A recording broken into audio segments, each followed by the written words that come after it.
মন দিয়ে বচনটা শুনো। কতজন শুনতে প্রস্তুত আছে? হালেলুয়া বলো দেখি। তার মানে এখনো কিন্তু এলাকায় ঘুমায় না। ঠিক আছে, এখন আশীর্বাদ করো।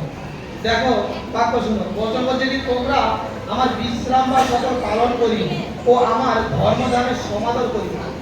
কতজন তার ধর্মধামের সমাদর করতে চায়? কতজন তার বিশ্রাম থেকে পালন করতে চায়? হ্যাঁ, আমি সপ্তাহে একটা দিন পরমেশ্বরের কাছে আসতেছি, প্রভু দয়া আমার উপরে হবে, তার অনুগ্রহ আমার উপরে করবে। তোমরা পালন করতেছো সেই দিন, তোমরা সেদিনকে অনুষ্ঠান আমি করতেছো। তিনে কি বলতে থাকো, যদি তোমরা আমার বিধি পথে চলো, আমার আজ্ঞা সকল মানো ও সে সমস্ত পালন করো। 4 বলছে, তবে আমি যথাকালে তোমাদেরকে বৃষ্টি দান করিব, তাহাতে ভূমি শস্য উৎপন্ন করিবে ও ক্ষেত্রের বৃক্ষ সকল শস্য ফল উৎপন্ন করিবে। আজ সেই বৃক্ষ তোমরা। বৃষ্টি অভিষেক ফল উৎপন্ন করবে তোমাদের হৃদয়। তোমরা সেই বৃক্ষ হতে চাও কি চাও না? তার ধর্মধামকে তোমরা যদি সম্মান করো, তার বিশ্রাম দিনকে তোমরা যদি পালন করো, তিনি টাইমে যথা সময়ে তোমাকে অভিষেক করবে, তোমাকে আশীর্বাদ করবে। আর তোমরা ফলে ফলবান হয়ে যাবে। তোমাদের বৃক্ষগুলো শূন্য থাকবে না। তোমরা আশীর্বাদ প্রাপ্ত হয়ে দাঁড়াবে। তোমরা প্রভুর মতো হয়ে দাঁড়াবে। তোমরা যেখানে হাত রাখবে যিশু খ্রিস্টের নামে পবিত্র হয়ে দেখাবে। তোমরা যে জায়গায় যাবে সেখানে পরমেশ্বরের বড় চমৎকার সেটা করবে। তোমার সন্তানেরা প্রত্যেকের উন্নতিকে দেখবে যিশু খ্রিস্টের নামে। তোমরা যেখানে উন্নতিকে দেখবে যিশু খ্রিস্টের নামে। কারণ তোমরা ধর্মকে সমাজ করতেছ, তোমাদের বিশ্রাম দিনকে পালন করতেছ। আর এই বিশ্রাম দিনকে পালন করাতে তোমার জীবনে পরমেশ্বর বড় বড় বন্ধন ভেঙে দিচ্ছে। পরমেশ্বরের বচন কেন দিয়েছে জানো? কারণ আমাদের হৃদয়ে যদি বাক্য না থাকে, দুষ্ট আত্মা আমাদের হৃদয়কে গ্রাস করে। আর তাই জন্য প্রত্যেক সপ্তাহে আমাদের তার বিশ্রাম দিনকে পালন করা উচিত, তার জেরুজালেমে আসা উচিত। কারণ যখন আমি আসতেছি, আমার হৃদয় নতুন নতুন বীজ নিয়ে যাচ্ছে। হালেলুয়া। আর যখনই আমি আসছি না, যখন আমি মাসে একবার আসছি, মাসে একবার সেভাবে কাটবো, তাই না? সপ্তাহে আসবো, সপ্তাহ ভাগ কাটবো। আর এক মাসে আসবো একবার, এক মাসে একবার কাটবো। আজ তুমি যদি সেই ব্লেসিং হতে চাও, তুমি সেই ব্লেসিং প্লেসে আসো। তোমার এখানে আসাতে, পরমেশ্বরের প্রেজেন্সে থাকাতে, তার উপস্থিতিতে থাকাতে প্রভু যীশু খ্রিস্টের আত্মা তোমাকে সমাদর করবে। তুমি যখন তার ধর্মধামকে শ্রদ্ধা করতেছো, সম্মান করতেছো, পবিত্র আত্মা তোমাকে সম্মান করবে। তুমি যখন এখানে যে প্রভুর কাছে প্রার্থনা করছো, নত হচ্ছো, প্রভুর আত্মা তোমাকে তত উন্নত করতেছে। খ্রিস্টের আত্মা তোমাকে তত উন্নত করতেছে। কারণ তুমি আজ শিখে যাচ্ছ যে আমি খ্রিস্টের সঙ্গে এক কথা দিয়েছি, এক চুক্তি করেছি। কি? পিতা, আমি প্রত্যেক সপ্তাহে আমি তোমার জিনিসটাকে যাবো। আমি প্রত্যেকবার তোমার সঙ্গে এই সিদ্ধান্তে আবদ্ধতা থাকবো। আর তোমার মনকে বোঝাও। মন তো সত্যিতে চাইবেই তুমি যাতে এখানে না আসো, তুমি যেন অভিষেক ব্যক্তির আওয়াজকে না শুনো। কারণ অভিষেক ব্যক্তির আওয়াজ তোমার শোনাতেও তোমার মধ্যে তার সামর্থ্য পাওয়ার কাজ করে, তার অভিষেক নিয়ে আসে। কারণ আজ তোমরা এখানে, আমি আগে বলেছি এখনো বলছি, পবিত্র আত্মার ঘেরার মধ্যে আছো। তোমরা কেউ কম নয়। খ্রিস্টের আত্মা তোমাদেরকে সুরক্ষিত রাখছে। কতজন প্রত্যেক সপ্তাহে আছে? সবাই আছে প্রত্যেক সপ্তাহে। প্রভু মঙ্গল করুন। দেখো, প্রত্যেক সপ্তাহে আসাতে কিন্তু তোমার জীবন বদলাবে। প্রত্যেক সপ্তাহে আসাতে তোমার জীবনের টেস্ট বদলাবে। পরমেশ্বর তোমার ফেভার করবে। পরমেশ্বর, তুমি আজ যে অবস্থায় এসছো, আমি তোমাকে সত্যি বলছি, তোমার অন্তরকে পরমেশ্বর নতুনতায় পূর্ণ করে দিবে। তোমার অন্তরকে তুমি দেখবে, তুমি যখনই প্রত্যেক সপ্তাহে আসতেছ না, প্রত্যেক সপ্তাহে তোমার মধ্যে প্রত্যেকটা ভাব চেঞ্জ হয়ে যাচ্ছে। তোমার চলন চেঞ্জ হয়ে যাচ্ছে, তোমার বলন চেঞ্জ হয়ে যাচ্ছে, তোমার ভাবনা তাও চেঞ্জ হয়ে যাচ্ছে। সব কিছু চেঞ্জ হতে থাকবে যখন তোমরা খ্রিস্টের হবে। আমি কি তোমাদের এটা বারণ করছি তোমরা আনন্দ করো না? তোমরা আনন্দ করো, ফুর্তি করো। পাপের সঙ্গে হাত মিলিও না। পাপের সঙ্গে হাত যেমন কি হয়, আনন্দ ফুর্তি যদি জগতের বিষয় দেখি, তাহলে কি হয়? নেশা করা, ব্যভিচার করা না, এটা বাদে মনে আনন্দ ফুর্তি করা যায়। তোমরা শোক কেন করবে? তোমরা ঈশ্বরের তাই গৃহেতে আসো, আনন্দ করো, নাচো। যখন ওয়াসিমাররা এখানে গীত গাইছে, তোমরা আনন্দে মাতোয়ারা হও খ্রিস্টের জন্য। ধন্য আমাদের প্রভু, যিনি আমাদের জন্য প্রাণ দিলেন, আবার আমাদের জন্য উঠলেন। প্রভু যিশু কাদের জন্য মরলেন? আমাদের জন্য। আবার উঠেছেন কাদের জন্য? আমাদের জন্য। তাহলে আজ আমি তার প্রেজেন্সে এসেছি। আজ দেখো ছোট ছোট ছেলে মেয়েরা সেই গীত গাইছে, আজ আমিও তাদের সঙ্গে ঐক্যবদ্ধ হব। কারণ আমি কেন আশিস আমার জীবনে একটু কম নেব? আচ্ছা, যদি আমি দেখি আগেকার দিনে, আজকের কথা বলছি না, তোমরা ভাবো যদি কোথাও কিছু দেওয়া হবে বলা হতো, সবাই বাড়তি টিফিনে পৌঁছাতে যেন ভর্তি করে দেয়। তাহলে এখানে অভিষেকের বিষয়টা কমতি কেন নেই? অভিষেকের বিষয়টা কেন তুমি পিছনে থাকবে? অভিষেকের বিষয়টা তোমার মধ্যে কেন দূরত্ব থাকবে? তাকে তুমি আলিঙ্গন করো, প্রভুর সঙ্গে তুমি চুক্তি বন্ধন করো, প্রার্থনা প্রভুকে না মাথাকে বলতে পিতা আমার অন্তরকে তুমি কার্যকারী করো, প্রভু আমার হৃদয়কে তুমি পরিচালনা করো, প্রভু তুমি আমাকে বলাও, আমাকে তুমি চালাও, আমি সম্পূর্ণভাবে নিজেকে তোমার কাছে অর্পণ সমর্পণ করি পিতা পরমেশ্বর। আর দেখো তোমার সমর্পণ করাতে পরমেশ্বর তোমার জীবনে সেই ব্লেসিং পয়েন্ট তুলে দিবে। তোমার জীবনে দোয়া তো পরমেশ্বরের কাছে করো, প্রার্থনা করতে থাকো, তোমার প্রার্থনা পরমেশ্বরের পছন্দ হলে তোমার জন্য গেট খুলে দিবে। তোমার প্রার্থনা যখন পবিত্র তোমার পছন্দ হলে পবিত্র আত্মা গেট খুলে দিবে। কিন্তু সেই প্রার্থনা করা বন্ধ করো না। রোজ একবার করে হলেও রোজ নিজের মাথায় হাত রেখে নিজে নিজে প্রার্থনা করবে, অভিষেক করবে। অন্য ভাষা কতজন করতে পারবে? অন্য ভাষা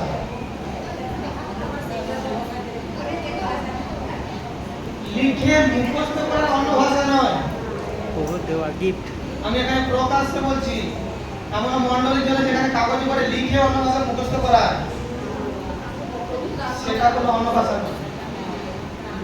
আচ্ছা, যতজন অন্য ভাষা করতে পারোনি, অন্য ভাষা যদি প্রকৃত করতে চাও রুমে গিয়ে নাইট প্রে করবে, প্রভুকে বলবে যে আমি অন্য ভাষা করতে চাই, পবিত্র আত্মা যদি খুশি হয় তখন অন্য ভাষা করাবে। কিন্তু আমি নিজে সাক্ষী আছি, অনেক জায়গায় কি হয় অন্য ভাষা লেখানো হয়, লিখিয়ে মুখস্থ করানো হয়, আর বলে এটাই অন্য ভাষা। না, এটা কোনো অন্য ভাষা নয়। বাইবেল বলছে আত্মা অন্য ভাষা নয়।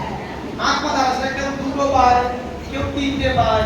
যেমন আমি অন্য ভাষায় তিন গাই, পরমেশ্বর শিখাচ্ছি, অন্য ভাষায় বলি 3 থেকে 4টা শব্দ পবিত্র আত্মা। খিচুড়ি ভাষা অন্য ভাষা নয়। একবার আমাকে বলা হয়েছিল ওটা অন্য ভাষা নয়, ওটা প্র্যাকটিস করা অন্য ভাষা, সবাই পায় ওটা পবিত্র আত্মার বরদান। আমি অন্য ভাষা নিয়েও বিলিভ করে দিলে তোমরা অন্য ভাষার বরদান পাও, কিন্তু অন্য ভাষার বরদান নিয়েও কেউ যদি তোমরা সেই ফিউচার লাইফে না, যতজন ভবনে আসতিছ, আমি তোমাদের জন্য ভবিষ্যৎবাণীর প্রফেসি করতেছি, যতজন তার জেরুজালেমে আসতিছ, তার ভবনে আসতিছ, যে কেউ আমাদের শুনতিছ, 3 বার পরমেশ্বরের গৃহের জন্য দানকে দিয়ে আসতিছ, প্রভু তোমাদের জীবনে বন্ধন বানাচ্ছে, প্রভু তোমার জন্য চমৎকার করতেছে প্রভু যীশু খ্রিস্টের নামে। হালেলুয়া। আমি আরেকটা বচন যাব, দ্বিতীয় বিবরণ তার 7:14। সকল জাতির মধ্যে তুমি আশীষ প্রাপ্ত হইবে, তোমার মধ্যে কি তোমার পশুগণের মধ্যে কোন পুরুষ কিংবা কোন স্ত্রী নিঃসন্তান হইবে না। আমিন। আজ বাক্য বলছে তুমি নিঃসন্তান হতে পারো না, বাক্য বলছে তুমি সন্তান লাভ করবে। কখন লাভ করবে? বাক্যকে বোঝার চেষ্টা করো। আজ বাক্য বলছে যখন তুমি পিতার গৃহে আসবে। হালেলুয়া। আজ বাক্য বলছে, আমি আরেকটা বচন দেখলাম, দুটো বাক্য একসঙ্গে ভাঙবো কারণ আমাদের হাতে সময় কম। মালাকি 3:10, মালাকি 3:10। তোমার সমস্ত দশমাংশ ভাণ্ডারে আনো, যেন আমার গৃহে খাদ্য থাকে, আর তোমরা ইহাতে আমার পরীক্ষা করো। ইহা বাহিনীগণের সদাপ্রভু কহেন, আমি আকাশের দ্বার সকল মুক্ত করিয়া তোমাদের প্রতি অপরিমেয় আশীর্বাদ বর্ষণ করি কিনা। আমিন। হালেলুয়া। কতজন বচন শুনেছেন? আজ দুটো বচন আমি একসঙ্গে তোমাদের কাছে রাখছি, আর তাকে বোঝার চেষ্টা করো। মালাকি বচন যে তোমরা সমস্ত দশমাংশ ভাণ্ডারে যেন আমার গৃহে খাদ্য থাকে, আর তোমরা ইহাতে আমার পরীক্ষা করো। ইহা বাহিনীগণের সদাপ্রভু কহেন, আমি আকাশের দ্বার সকল তোমাদের জন্য খুলে দিবে প্রভু যীশু খ্রিস্টের নামে। আর যখনই তুমি ঈশ্বরের গৃহেতে তার ভাণ্ডারে তোমার দান দশমাংশ, তোমার উপহার তুমি ঈশ্বরের গৃহেতে নিয়ে আসতিছ, সব থেকে বেস্ট পিস তুমি বুনতিছ, তার বড় ডোনার তুমি হচ্ছ। পরমেশ্বর বলছে আমি আকাশের দ্বার খুলে তোমার জন্য সেই অভিষেকের নাম যিশু নাসির নামে। বাইবেল বলছে তুমি যখনই এসব করবে তার গৃহের জন্য, তার রাজ্যের জন্য তুমি ভেদটা চড়াবে, আর বাইবেল বলছে সকল জাতির মধ্যে তুমি শ্রেষ্ঠ হবে। সকল জাতি, একটা জাতি নয়, সকল জাতির মধ্যে। আর আজ পরমেশ্বর যে ভবিষ্যৎবাণী আমার মুখ থেকে করেছেন কি 3 বার কেউ যদি উত্তম ভেট পারে উত্তম ভেট, কেউ যদি উপহার পারে উপহার, এই চারটে যদি দেয় সে তার আশিসকে দেখবে। বড় সাক্ষী পরমেশ্বর করাচ্ছে যিশু নাসি না। এই ভবিষ্যৎবাণীকে নোট করে আর স্টার্ট করে বীজ বোনা। যা আছে সে দিক তো যিশু গৃহে। আর পরমেশ্বর বলছে আমাকে দেখো, আমাকে পরীক্ষা করে দেখো আমি আশীর্বাদ করি কিনা। বাক্য কি তাহলে মিথ্যা? না, বাক্য সত্য। তাহলে আমি পরমেশ্বরের রাজ্যের জন্য সবার আগে নিয়ে আসবো। আজ তোমার নিয়ে আসাতে পরমেশ্বর তোমাকে আজ বলছে, প্রত্যেকজন তোমাকে বলছে আমি তোমাকে সর্বজাতির শ্রেষ্ঠ বানাবো। তোমার এলাকার তুমি সর্বশ্রেষ্ঠ হবে। আমি আকাশের দ্বার খুলে তোমার জন্য সে আশীর্বাদ করবো। আমি পরমেশ্বর, বাইবেল বলছে আমি পরমেশ্বর। আমাকে তোমরা পরীক্ষা করে একবার দেখোই না যে তোমার জীবন ব্লেসিং এ পরিপূর্ণ হয় কিনা, তোমার জীবন সামর্থ্যে পরিপূর্ণ হয় কিনা। আজ জিহোবার ঘরে তুমি দিয়ে দেখো। আজ তোমরা নিজেরাই দেখেছো পরমেশ্বরের গৃহে দান দেওয়াটা রোগীরা সুস্থ হচ্ছে। এই প্রফেসি যত জন লিখতেছে কে এটা কেউ না ভাব যে আমি কেন এখানে অর্থ নিয়ে আসবো। আজ প্রত্যেকজন যদি আমি দেখি আমরা ঔষধ কিনতে চিকিৎসকের কাছে গেলে আমরা অনেক টাকা দিই। কোথাও 15,000, কোথাও 20,000, কোথাও 5,000, 10,000, 60,000, 70,000। দেখো সেখানে কিন্তু আমরা আস্থা কম, ভয় কম। কিন্তু আজ এখানে বাক্য বলছে তোমরা যখন পিতার গৃহেতে এসছো, আজ পরমেশ্বরের কাছে প্রার্থনা করাতে আজ তোমাদের মধ্যে পরমেশ্বর সাক্ষী উৎপন্ন করছে কি করে? আজ চমৎকার করছে কি করেন? সেখানে তোমার অত হাজার টাকার মেডিসিন দিত, সেখানে পরমেশ্বরের দাস তোমাদের জন্য ফাস্টিং প্রার্থনা করে তোমাদের জন্য মাথায় হাত রেখে রেখে প্রার্থনা করছে, আর তোমরা সুস্থ হয়ে যাচ্ছ। তাহলে তোমাদের অন্তরাত্মা কি বলে?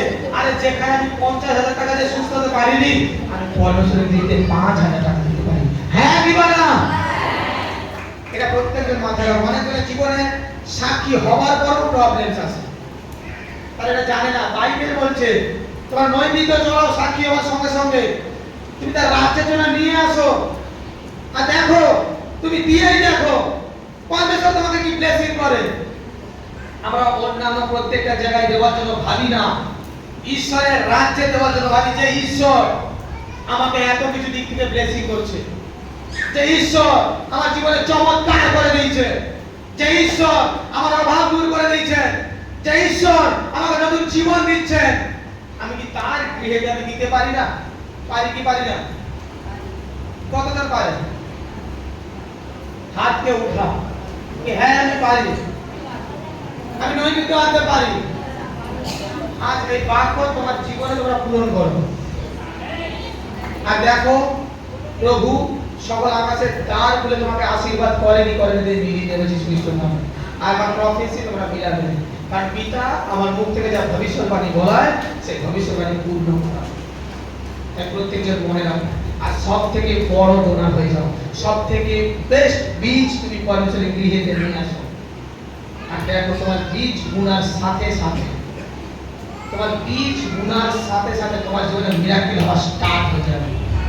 যেখানে বাক্য বলছে দ্বিতীয় বিবরণ তার সাথে যত বলছে সকল জাতির মধ্যে তুমি আশীষ প্রাপ্ত হইবে। তোমার মধ্যে কি তোমার পশুগণের মধ্যে কোনো পুরুষ কিংবা কোনো স্ত্রী নিঃসন্তান হইবে না, কারণ পরমেশ্বর তোমার সঙ্গে আছে। আর তুমি অন্য কোনো জায়গায় ডোনেট করছো না, ঈশ্বরের রাজ্যে ডোনেট করতেছো।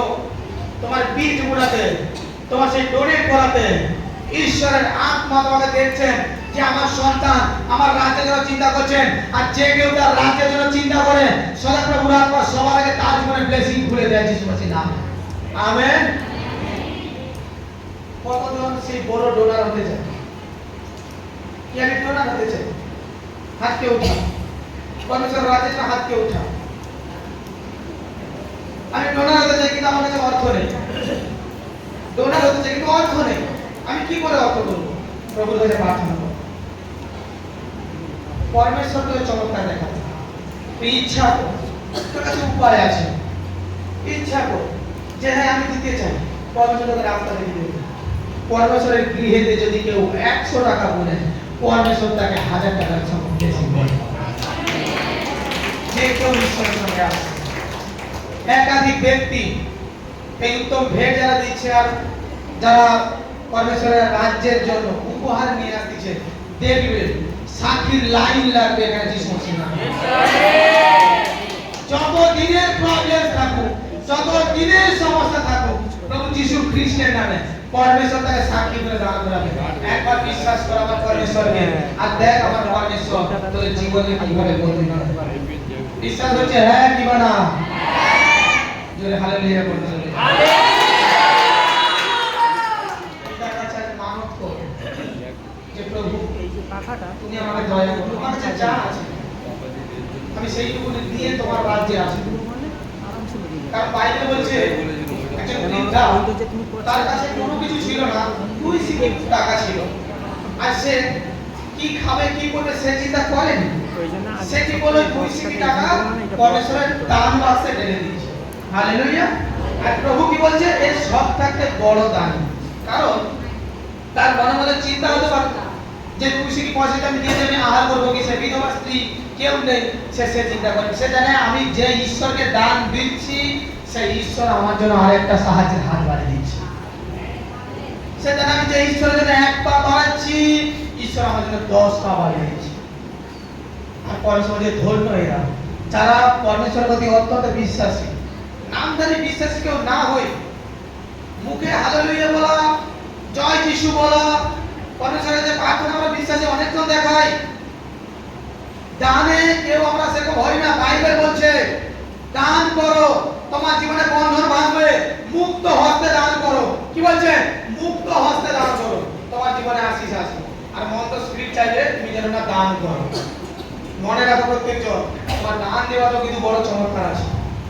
তোমার দান দেওয়াতে বড় চমৎকার, বড় সাক্ষী, বড় ব্লেসিং পরমেশ্বর তোমার জীবনে খুলে দিবে। আর মন্দ শক্তি যাবে এই যেন না দান দেয়, কারণ এই যদি দান দিয়েছে তাহলে আমার রাজ্য থেকে পরমেশ্বরের রাজ্যে চলে যাবে। তাই জন্য একা আমি আটকাবো, একা আমি পিছনে টান করবো। কিন্তু না, ঈশ্বরের সন্তানেরা বিশ্বাস করে দেখো যে ঈশ্বরের আরাধনা তোমরা করছো, সেই ঈশ্বর ঘুমান না, সেই ঈশ্বর কোথাও ঘুরতে যান না, সেই ঈশ্বর জীবন্ত, সেই ঈশ্বর তোমার সঙ্গে আছে। সেই ঈশ্বরের আত্মা তোমার মধ্যে অধিষ্ঠান করবেন। যার মধ্যে পবিত্র আত্মার বাস থাকে সে সর্বদা ঈশ্বরের রাজ্যের জন্য চিন্তা করে, সে বড় দানি ব্যক্তি হয়ে যায়, কারণ তার মধ্যে ঈশ্বরের আত্মা আছে। আর সেই ঈশ্বরের আত্মা জানে যে আমি যদি ঈশ্বরের রাজ্যের জন্য দেই, ঈশ্বর আমার জন্য কি করবে। হালেলুয়া।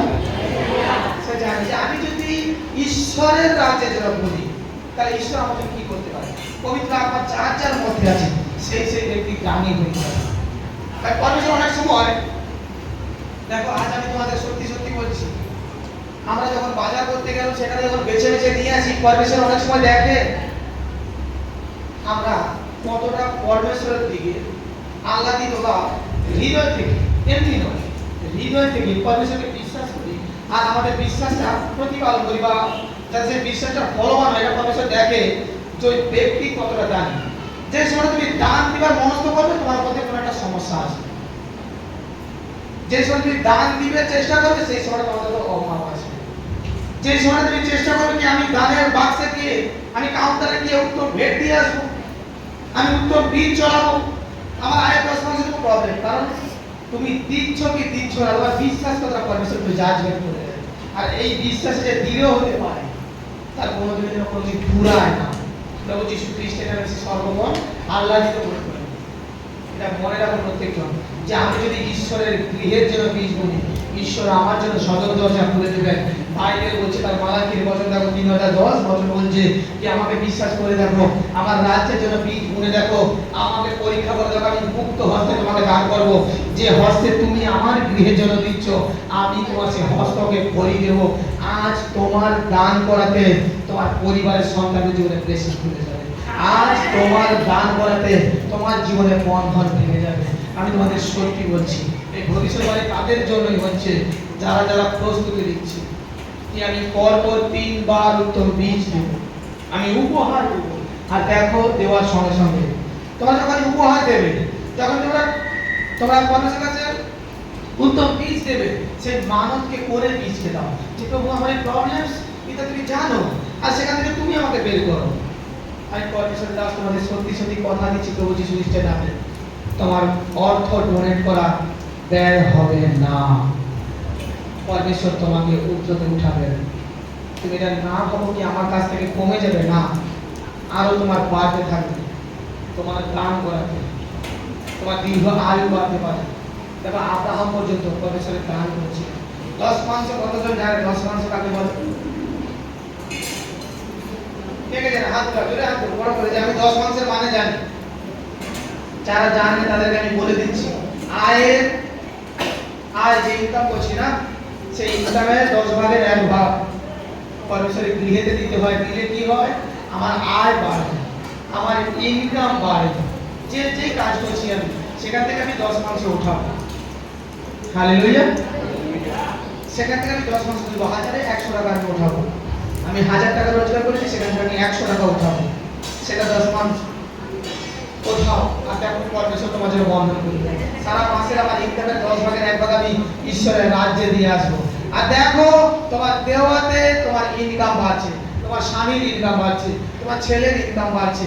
কেউ যদি চায় যে তার জীবনে সে আরো ব্লেসিং করতে চায়, আরো উন্নতি করতে চায়, আরো ডেভেলপমেন্ট করতে চায়, সেই ঈশ্বরের জন্য বীজকে নিয়ে আসুক, ভেদকে নিয়ে আসুক। দেখো বাইবেল পড়ে ধরে দেখো যার জীবনে সাথী হতো, তারা মাথায় করে বোঝা বেঁধে নিয়ে ঈশ্বরের গৃহেতে দেওয়ার জন্য তারা নিয়ে আসতো। যে যেমন পারতো, বাইবেল প্রমাণ, বাইবেল সাক্ষী আছে। এবং প্রভু যিশু পর্যন্ত বলেছে, যাও তোমরা ব্যবস্থা মতে তোমরা ঈশ্বরের রাজ্যের জন্য সে নৈমিত্তকে নিয়ে আসো, আর সেই নৈমিত্ত তোমরাও নিয়ে আসো। হালেলুয়া। আর দেখো তোমার নৈমিত্ত আরাধনা পরমেশ্বর সেই ব্লেসিং তোমার জন্য করবেন যিশু খ্রিস্টের নামে। আমেন।